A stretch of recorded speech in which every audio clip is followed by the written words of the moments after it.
Hello, Silaholics, and welcome to SILaholics Anonymous.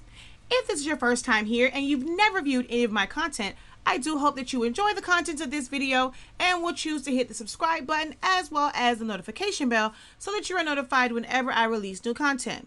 If you are a subscriber, thank you for the support and welcome back. In this video, I'm going to show you how to customize your face masks and covers, whether you're making them for yourself, if you're doing them to sell them, from a template. So I'm going to show you how you will get that template, how you'll get it traced into Silhouette Studio and be able to fill it with your design. This particular video is going to be on the ones where you either download like a PDF or you print it out. It's from a website. You can either print it out or you can find it digitally where you can copy that picture of that template. There's also going to be a video to where if you don't have a template, you just purchase some masks, how you can get a template and create that yourself. So let's go ahead and jump into this and get started. For your face mask templates or the patterns, there are a lot of sites that sell them online, or you can get them for free online. Just do a Google search of face cover or face mask templates or patterns, and you're going to get several options. Some you have to pay for, some others are giving away for free. You have to decide on which style you want to get. All right, this one is a very popular one. So just put in face mask cover templates and then go to images. This one is a very popular one. I've seen this particular shape quite often. I'm not sure if this one has an actual picture of it to where I can trace it.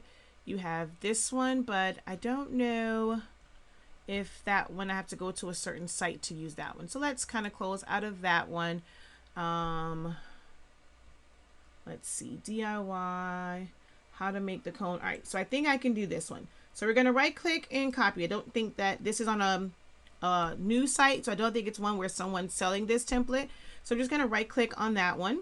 We're going to come over to Silhouette Studio, and I'm going to go over to my design area. I have this one here, and you can see this. I'm going to show you how to do both. I just want to show you how to bring it in. So once you copy it, just paste it in. Once you paste it in and you do all your tracing, some of them come to where, like with the template, you have to print it out, and it gives you like a little indicator that says this box should be 1 inch. So when you measure it, if that box is 1 inch, you know that you have the right size template. So then you would take your ruler and you would measure it either from side to side, so horizontally or vertically, so that you know once you trace it what size to make your template.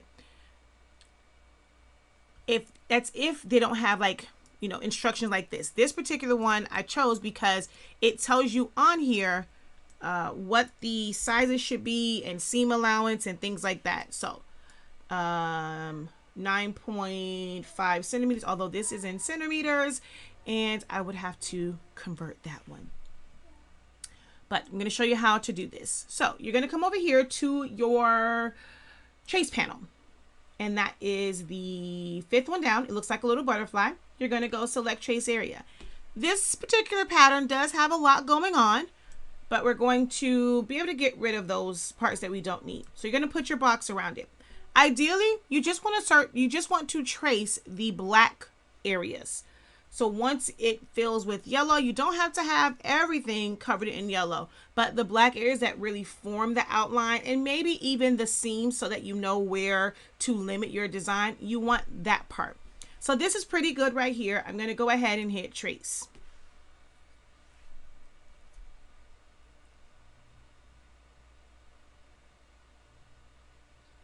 All right, once you have it traced, we're going to move either the trace or the picture, either one, out of the way.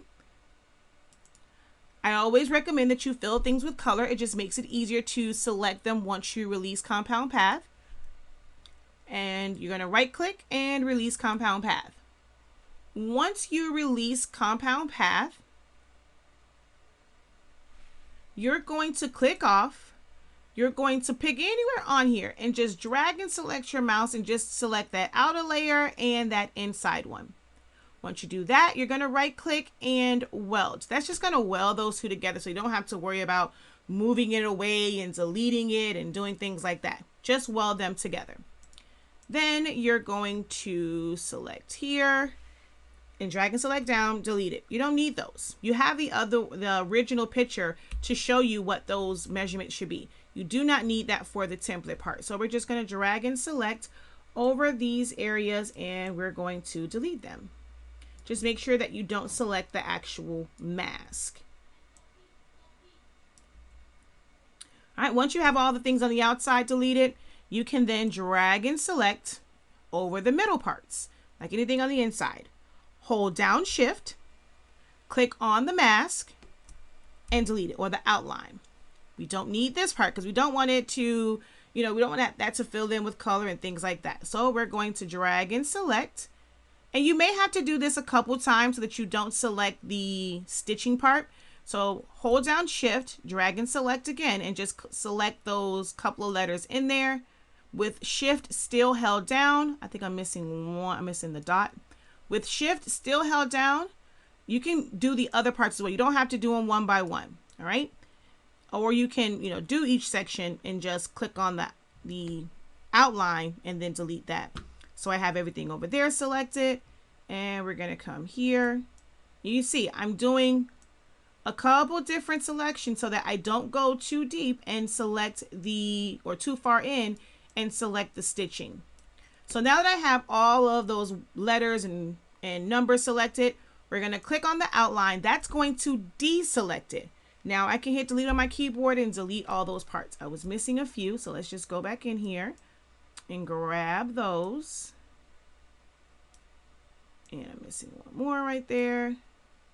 Or I didn't have to delete them. I actually could have just hit Weld. So if I select, like, let's say here, here, and here, even with the other ones, I didn't have to necessarily delete them. I could have just hit Weld. And once you weld, right click, send it to the back. And I got rid of all of those. They just became a part of it.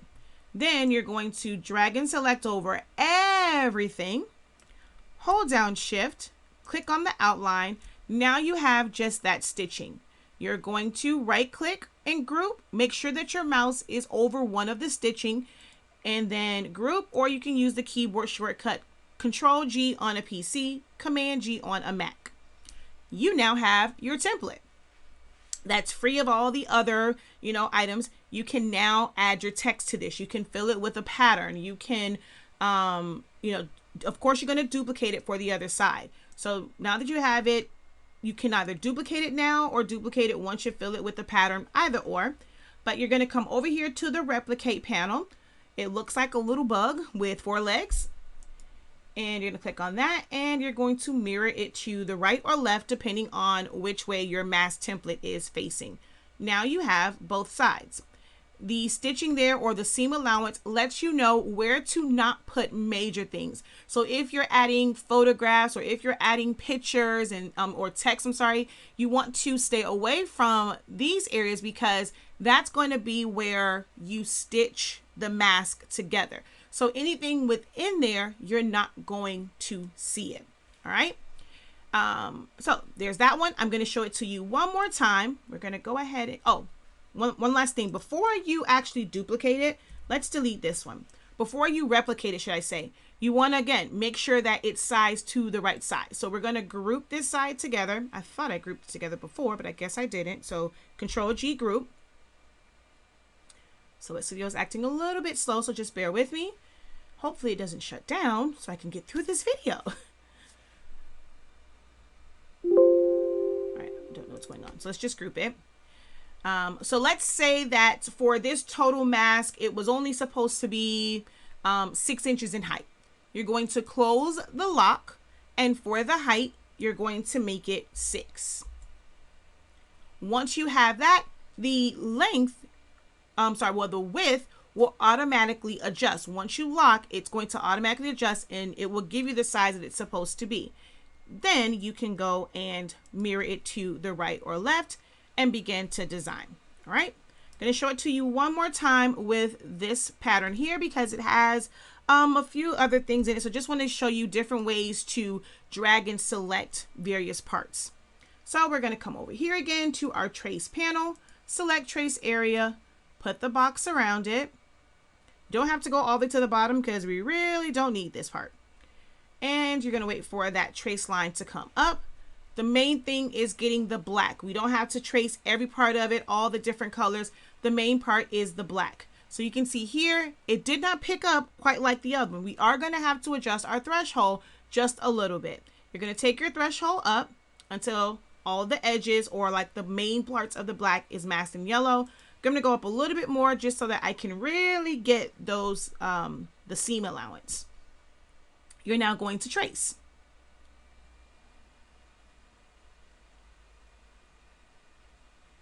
All right, let's move the original out of the way. Again, let's fill with color. It does not matter what color you fill it with. It's just so that you can see and it makes it easier to select the parts in the next step. You're going to right click and release compound path.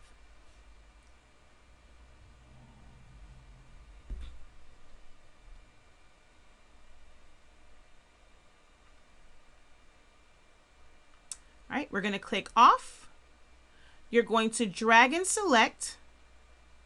Do not touch the seams on the inside. You're just going to go with the outside line, the inside one, and I'm going to do these numbers. I'm going to, get rid of those now. Hold down shift. I'm just going to drag and select so I can get those numbers. All this part over here can be welded with the outline to make it solid. We're also going to do right here. So everything on the edges. And then I'm just going to hit the welds up here. Or if you're more comfortable with right clicking and choosing weld, you can do it that way. You also have the welds up in the panel over here. You can come to your transform panel. There are more than, one way where you can choose weld. So over here, it will be in the modification panel. And we're going to weld. So now that made that solid. Don't freak out if it does this and everything goes away. Just right click and send it to the back. Now you see the stitching and things there again. We're going to go up here and delete that. And then we're going to now drag and select all of this. I'm going to bring my mouse all the way down to right above where it says main fabric. So now I have all of those selected, right? I'm then going to hold down shift and I'm going to bring it this way and try to select everything here until it says whatever it is, seam allowance. Then I'm going to drag across the bottom. I'm not touching that thick line, like that thick stitch line at the bottom on the other side. I'm just trying to get the ones here on the bottom. Then, coming right here, I'm going to put my mouse right here and I'm going to come up and select everything here.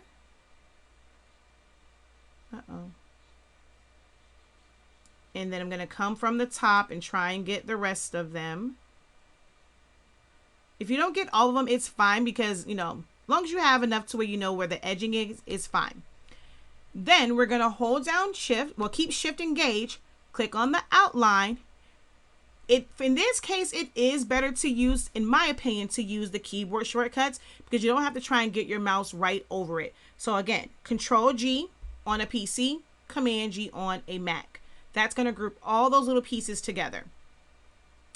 Then we're going to do the same thing for this line. Or if you don't want to do it and grab them, this is a straight line. You can come over here to the line tool, select a line, and just draw this out. All right, just going to draw that line just like that. Then you're going to drag over everything, hold down shift, select the outside seam, well the inside, seam allowance, and you're going to try and select that line that you created. So the fact that in this area I did not see that box disappear lets me know I selected the line. Now I'm just going to hit weld. So again, at the top, I showed you right click. This time I'm going to show you where it's at in the modify panel, and you're going to weld. All right, and we're going to send this to the back. So now we have our seam allowance, and we have here where you fold over for the elastic. So this part, if you want, you can make it a dash line. It doesn't necessarily, matter. And I'm going to group that together. So hold down, we're going to drag and select, hold down shift, select the background, Control G, group those together. Because those aren't important. It's the outline that's the most important part. Now you can fill with color. So you can go over here, either in your color palette here, you can come over here and you can choose a color. On this side, you drop down the advanced options. You can put in a specific color code if you're using a color chart and you want to ensure that it is going to be a certain color when you sublimate it. You can put your color code in here. You can create your own gradient if you want. You can go to the patterns fill and put it in there. If you're going to bring in a picture, you can crop it down to it. But we're going to go ahead and do that. So let's go over here. Let's go to Google. And let's just search abstract pattern.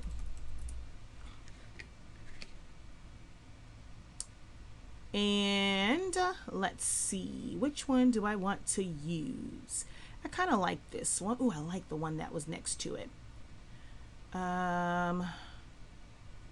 I kind of like this one.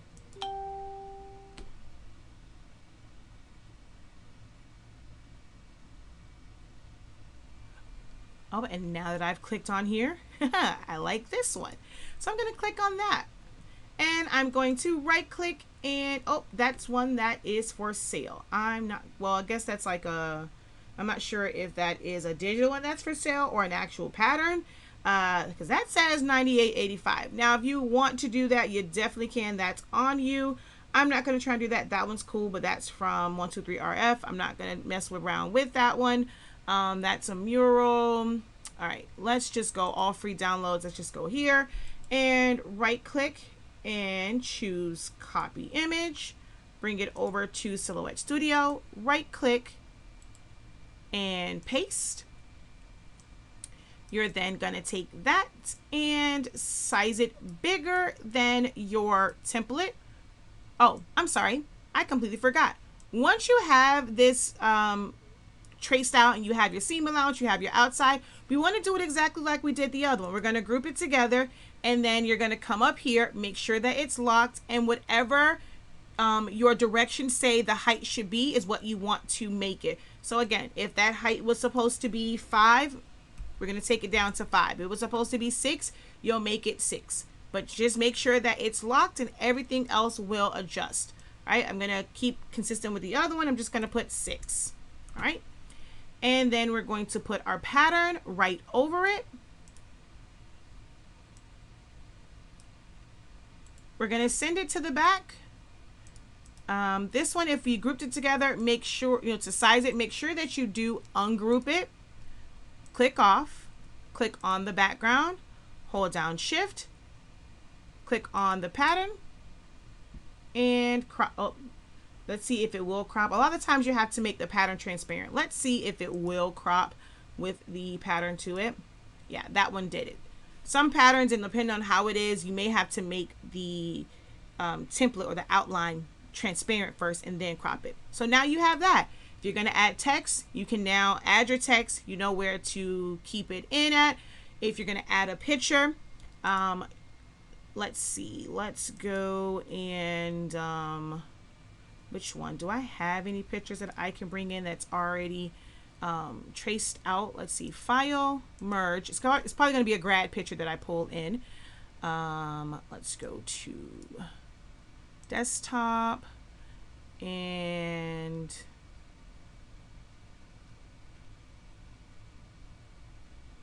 all right, let's bring in my nephew's picture. Okay.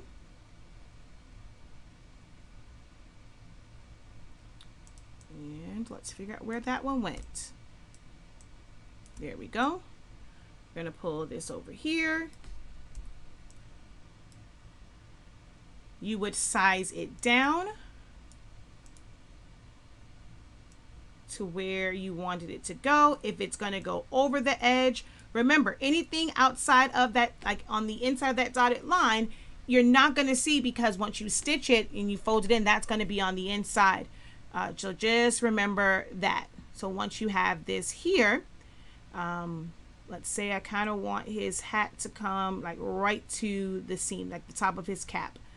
We're going to take the outline. You're going to duplicate it in front. Several ways you can do that. The easiest way, and the way that I recommend it, is to hold down Alt and just click it. That creates a duplicate directly on top.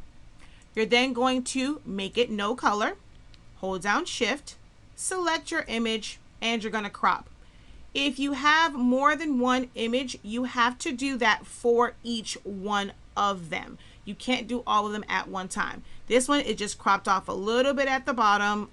You know, that was there. It just makes to where once you print it out, you're not taking up extra space if it's not needed. Then you will go in, add your text and things like that.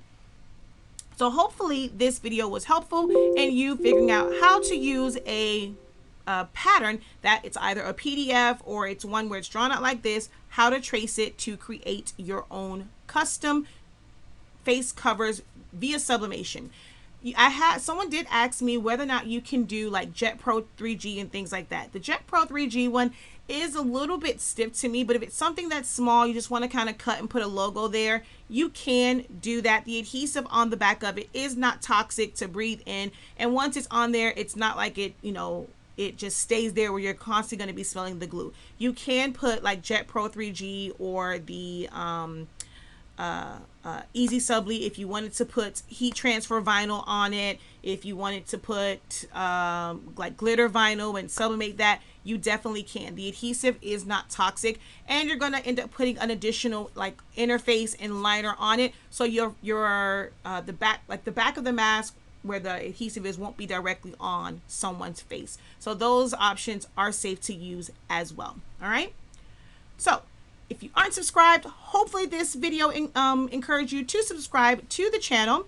So hit the subscribe button as well as notification bell. Give this video a thumbs up if you enjoyed the content. Leave me a comment below if you have any suggestions for additional videos, or if you have any questions. If you're on Facebook, check me out over there. SILaholics Anonymous, the page. I do lives Monday, Wednesday, and Friday. And I also have a Facebook group, SILaholics Anonymous, Silhouette Help. All right, guys, until next time, have a great one.